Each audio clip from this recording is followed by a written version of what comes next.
प्रदोष व्रत का नियम जो आप ले रहे हैं, प्रदोष व्रत को जो आप श्रवण कर रहे हैं उसको जरा ध्यान से सुनिएगा। सबसे पहले स्नान ब्रह्म मुहूर्त का, सुबह का, उसके बाद में फिर आसन पर बैठकर भगवान की भक्ति को धारण करना, शंकर का अनुमोदन करना, शिव भक्ति में डूबे रहना, शंकर का स्मरण करना, शंकर के नाम का स्मरण करते रहना। ये प्रदोष का मूल तत्व। महाराज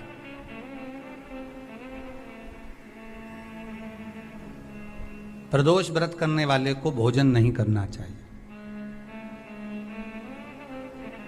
ध्यान दीजिएगा। फलाहार करो, उसमें भी नमक का सेवन मत करो। प्रदोष व्रत में नमक का सेवन वर्जित होता है। कोई कैसे कहते तुमको कि तुम अभागे हो? ना ना, हमारे बराबर भाग्य नहीं है किसी का।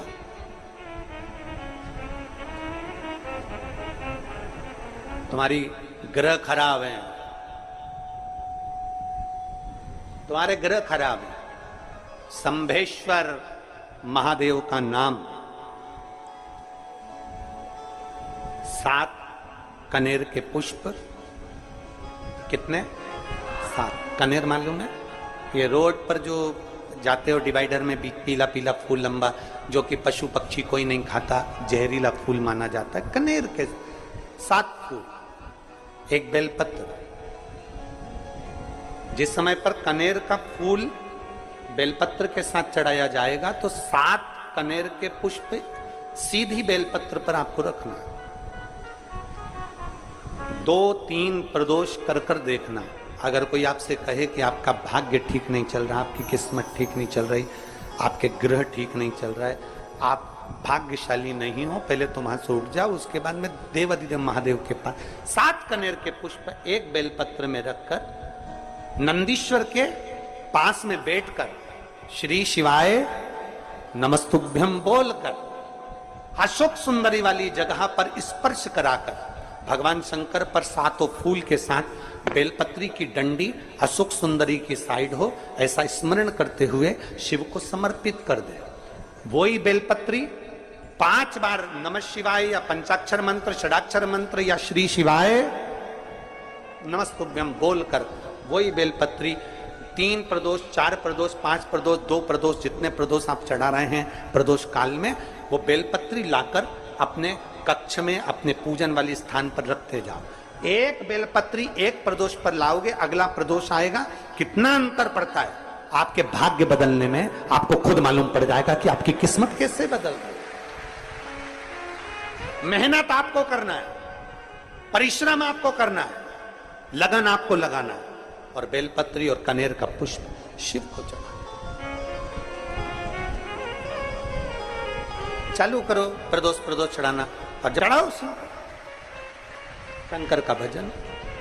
यहां नहीं चढ़ा सकते, अपने घर पर चढ़ाओ, अपने शिवालय में चढ़ाओ, अपने देवालय में चढ़ाओ, अपने नजदीक में जो शंकर मंदिर वहां चढ़ाओ। आराधना शिव की। कोई कह दे तुमसे कि ये ठीक नहीं, प्रथम आप ये जो कनेर के फूल चढ़ाओगे ना, इसमें श्रंभेश्वर महादेव का भाव होना चाहिए। श्रंभेश्वर महादेव, फिर से एक बार बोलो, कौन से महादेव?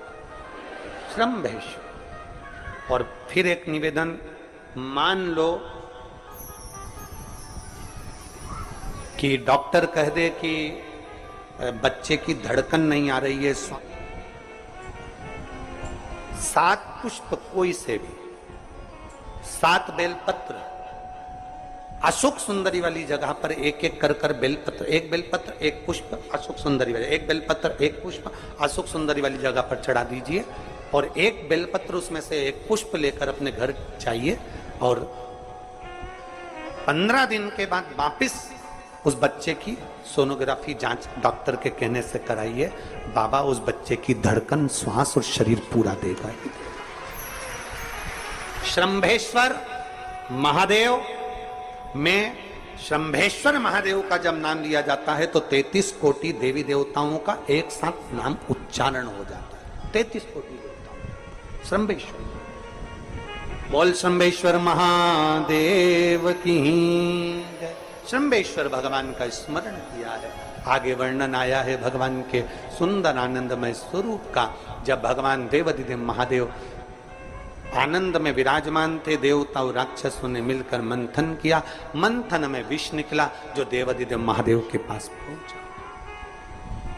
शिव जी ने विष को धारण करा, क्योंकि घर का जो बड़ा होता है, घर का जो बुजुर्ग होता है, उसको बहुत सहना पड़ता है, बहुत सहना पड़ता है। घर का जो बुजुर्ग है, घर का जो बड़ा है, उसको सहना पड़े, सहन करना पड़े। और सहने की आदत होना भी चाहिए।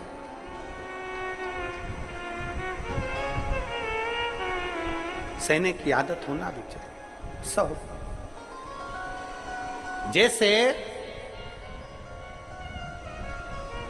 तुम्हारे घर में बिजली है, अरे बोलो तो जम के, लाइट बिजली है। प्रत्येक घर में बिजली होती है, तो क्या प्रत्येक घर बिजली घर बन जाता है? जम के बोलो जरा। बिजली घर तो एक दो, कहीं कहीं बड़ा शहर है तो थोड़े ज्यादा हो सकते हैं। छोटा शहर है, छोटा गांव है तो बिजली घर एक दो। प्रत्येक घर में बिजली होती है, पर सारे घर बिजली घर नहीं कहलाते, बिजली घर नहीं बन जाते। बिजली घर तो कोई सा घर होता है। उसी तरह ढेर सारे तुम्हें कथा करने वाले भी मिलेंगे, ढेर सारे तुम्हें ज्ञान देने वाले भी मिलेंगे, ढेर सारे तुम्हारे पास में, तुम्हें मोबाइल खोलोगे, टीवी खोलोगे तो ढेर सारे महाराज मिलेंगे, पर सब देवाधिदेव महादेव के भक्त नहीं मिल जाते। बड़ा कठिन होता, बहुत कठिन। प्रत्येक घर बिजली घर नहीं होता। उसी तरह घर में रहने वाला प्रत्येक व्यक्ति शंकर का भक्त नहीं होता। उस घर में रहने वाले 10 लोगों में, 15 लोगों में, 20 लोगों में, 25 लोगों में, 5 लोगों में, 10 लोगों में कोई 1-2 ऐसे होते हैं, कोई 1-8-2 ऐसे होते हैं जो शंकर की भक्ति में डूबे होते हैं, शिव के स्मरण में डूबे होते हैं। घर वालों को लगता है कि काम पर काम हो रहे हैं, अच्छे काम हो रहे हैं, खूब अच्छे काम हो रहे हैं, पूरे खानदान में अच्छे काम हो रहे हैं। कई लोग कहते हैं इसकी कृपा हो गई, उसकी कृपा हो गई। ना, जो रोज तुम्हारे घर में से कोई एक व्यक्ति शंकर को जल चढ़ाने जा रहा है, ये उसकी कृपा है जो तेरे घर में आज सब कुछ आनंद होता चले जा रहा है, ये उसकी कृपा है। अंत बिंदु मेरा शिव है। चंचुला देवी हाथ जोड़कर कहती है, प्रभु कृपा करिए। भगवान शिव विष पीकर नीलकंठधारी बन जाते हैं। अमृत पीने वाले देव कहलाए और विष पीने वाला देवाधिदेव महादेव कहलाए। महादेव। थोड़ा दुख आए तो चिंता न करना, बाबा कुछ अच्छा करने वाला होगा। थोड़ा कष्ट आए तो चिंता मत करना, बाबा कुछ अच्छा करने वाला होगा। जल्दी से काम नहीं निपटे, बहुत मेहनत करना पड़ रही है। हम 3 बार 4 बार कुबेरेश्वर धाम आ गए, 5 बार आ गए, बाबा कब सुनेगा? चिंता मत करना, फाइल थोड़ी मोटी है, पर थोड़ा समय लगाएगा, करेगा। किसी को खाली नहीं भेजता तो तुम्हें कैसे भेज दे? किसी को नहीं भेजा उसने खाली।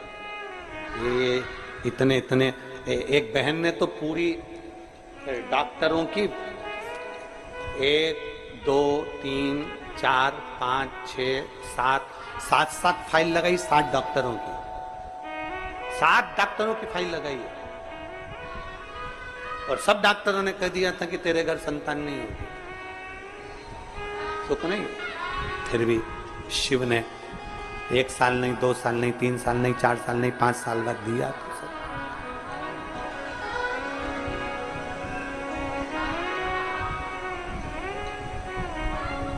देता जरूर है, थोड़ा समय लग सकता है। विष पीने के बाद भी बाबा का नाम नीलकंठधारी हो गया। त्रिपुंडधारी हो गया, त्रिकालदर्शी, कैलाशी, अविनाशी हो गया। क्या नहीं देता। शिव कथा कह रही है, भगवान शंकर का चरित्र कह रहा है, शिव महापुराण की कथा कह रहा है, ओगरदानी का चरित्र कह रहा है, बाबा के सुंदर 12 ज्योतिर्लिंग का चरित्र श्रवण कराया, वर्णन किया। फिर वर्णन आया है मल्लिकार्जुन का।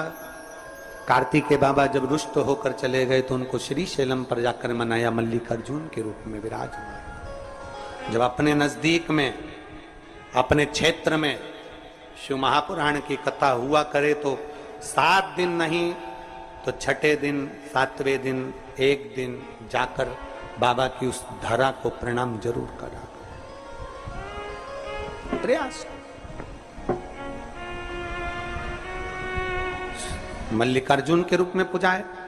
तीसरा महाकाल जी का वर्णन किया, दूषण नाम के राक्षस के संहार के लिए भगवान काल अधिपति महाकालेश्वर बन गए। फिर वर्णन आया है श्री ओमकारेश्वर जी का, विंध्य नामक पर्वत के तप करने पर भगवान ओमकार के रूप में विराजमान। अगला वर्णन आया है केदारनाथ नर नारायण के तप करने पर भगवान केदारेश्वर के रूप में विराजमान हुए। फिर वर्णन आया है श्री भीमा शंकर, कुंभकर्ण के बेटे भीम का संहार कर कर भगवान शिव भीमा शंकर बन जाते हैं। अगला वर्णन आया है काशी विश्वनाथ, मनु शत्रुपा के तप करने पर भगवान काशी में विराजमान हो जाते हैं विश्वनाथ बनकर। त्र्यंबकेश्वर, गौतम बाबा पर गौ हत्या का दोष लगा, बाबा ब्रह्मा विष्णु महेश तीनों स्वरूप में भगवान यहाँ विराजमान हो जाते हैं। वैद्यनाथ, रावण को शिवलिंग ले जाने नहीं दिया, बाबा भूमि पर ही रह गए तो वैद्यनाथ के रूप में विराजमान हो गए। अगला वर्णन है नागेश्वर, दारुक नाम के राक्षस का भगवान ने संहार किया, नागेश्वर के रूप में विराजमान हुए। रामेश्वरम, राम जी के कहने पर भगवान शिव रामेश्वरम के रूप में विराजमान है। फिर वर्णन आया है कृष्णेश्वर, सुधर्म नाम के ब्राह्मण की धर्मपत्नी भूष्मा के बेटे को भगवान ने जीवित करा है तो भगवान कृष्णेश्वर के रूप में विराजमान है। भगवान देवाधिदेव महादेव त्रिकालदर्शी, कैलाशी, अविनाशी, मेरे शिव 12 ज्योतिर्लिंग। ज्योतिर्लिंग का मतलब है जहां पर शंकर ज्योति के रूप में हमेशा विराजमान, हमेशा विराजमान।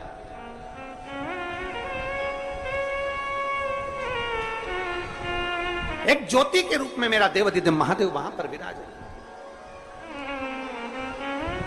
और वही ज्योति हम तो कई लोग कहते हैं कि आपके ये कुबेरेश्वर धाम के कंकर संकर में ऐसा क्या है, कुबेरेश्वर धाम में ऐसा क्या है। हम कहते हैं 12 ज्योतिर्लिंग के मध्य में है।